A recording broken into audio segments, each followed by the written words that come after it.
मैंने सेवा भाव के आधार पर पिछले 20 साल समस्त क्षेत्र की जनता की सेवा करने की कोशिश की है। जब चुनाव आते हैं उस चुनाव में पूर्ण रूप से लगकर लोगों का आशीर्वाद, लोगों का विश्वास जीतना हमारा धर्म बनता है।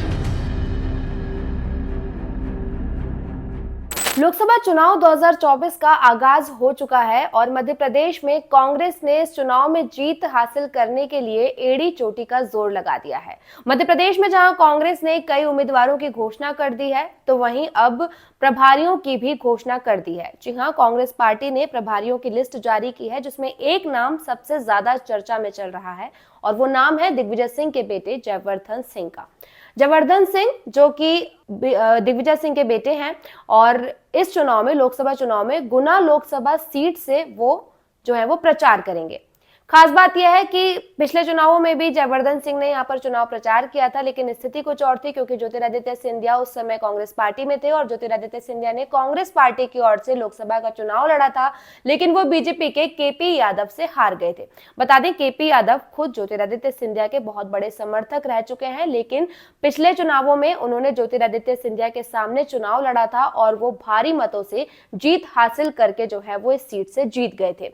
लेकिन इस बार बीजेपी ने केपी यादव का टिकट काट दिया है और क्योंकि ज्योतिरादित्य सिंधिया भारतीय जनता पार्टी में है, तो इस बार गुना लोकसभा सीट से ज्योतिरादित्य सिंधिया को जिम्मेदारी दी गई है और ज्योतिरादित्य सिंधिया इस सीट से चुनाव लड़ रहे हैं। मैंने सेवा भाव के आधार पर पिछले 20 साल समस्त क्षेत्र की जनता की सेवा करने की कोशिश की है और आगे भी उनके आशीर्वाद के आधार पर वही एक संकल्प लेकर आगे चलने का मेरा वादा है।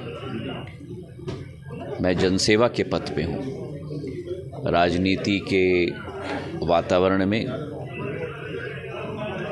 जब चुनाव आते हैं उस चुनाव में पूर्ण रूप से लगकर लोगों का आशीर्वाद, लोगों का विश्वास जीतना हमारा धर्म बनता है।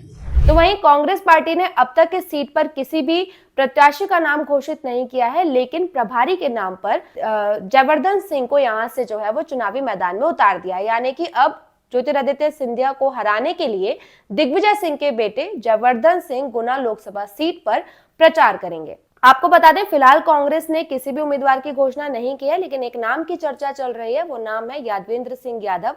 माना जा रहा है कि कांग्रेस पार्टी यादवेंद्र सिंह यादव को गुना लोकसभा सीट से चुनावी मैदान में उतार सकती है। यादवेंद्र सिंह जो कि देशराज यादव के बेटे हैं और देशराज यादव 2 बार जो है वो लोकसभा चुनाव लड़ चुके हैं। राम जन्मभूमि में भी देशराज यादव ने हिस्सा लिया था। राम जन्मभूमि आंदोलन के वो कर्ता धर्ता थे और यादवेंद्र सिंह जो हैं वो बीजेपी छोड़कर कांग्रेस में चले गए थे। और क्योंकि गुना लोकसभा सीट पर यादवों का काफी दबदबा है, यादव वोट बैंक यहाँ पर ज्यादा है, तो इसी को ध्यान में रखते हुए कांग्रेस पार्टी जो है वो यादवेंद्र सिंह यादव को चुनावी मैदान में उतार सकती है। फिलहाल कांग्रेस ने ऑफिशियली किसी नाम की घोषणा नहीं की है।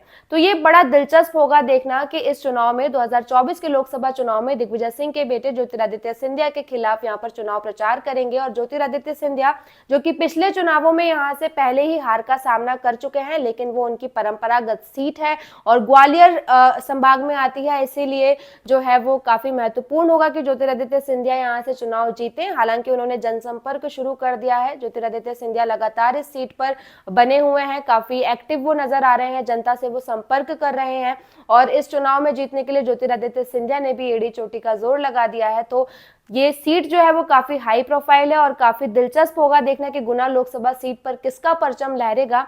इस वीडियो पर आपकी क्या राय है, हमें कमेंट कर जरूर बताएं और वीडियो अच्छा लगा तो लाइक और शेयर भी करें।